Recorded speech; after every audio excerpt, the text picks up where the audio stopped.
Jelly cake ఎప్పుడైనా తిన్నారా? మా చెల్లె జెల్లీ కేక్ చేస్తుంది. ఏం లేదు, అది 2 మినిట్స్ రెసిపీ లాగా బాక్స్ ఇన్స్టెంట్ మిక్స్ దొరుకుతుంది కదా, ఆ పౌడర్తో చేస్తుంది. మా చాను ఇది ఒక్కటే కాదు, ఎప్పుడు ఏదో ఒకటి ట్రై చేస్తూనే ఉంటుంది. మొయిటోస్ చేస్తుంది వీక్లీ ఒకసారి, ఆ బాటిల్ తెచ్చుకొని. ఇగో ఇప్పుడు ఈ జెల్లీ కేక్ చేస్తుంది. ఇది జెల్లీ కేక్ ఫస్ట్ టైం కాదు, చాలాసార్లు చేసింది మ్యాంగోస్తోని అవిటితో. ఈసారి కివి ఇంకా పొమగ్రెనేట్తో చేస్తుంది. మేము హ్యాపీగా తిన్నాము. మీరు కూడా ఎప్పుడన్నా ట్రై చేయండి జెల్లీ కేక్స్.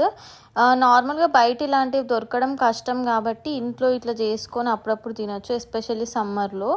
అది మళ్ళీ ఎక్కువ టైం కూడా పట్టదు, చాలా తక్కువ టైంలోనే అయిపోతుంది. అది తీస్తుంటే చూడండి ఎంత బాగుందో. ఇంకా మళ్ళీ ఫుల్ ఫ్రూట్స్ ఉంటాయి కాబట్టి తినడానికి కూడా ఇంట్రెస్టింగ్ అనిపిస్తుంది తింటుంటే. వీడియో నచ్చితే తప్పకుండా లైక్ చేయండి, షేర్ చేయండి, సబ్స్క్రైబ్ చేయండి. Bye, thank you.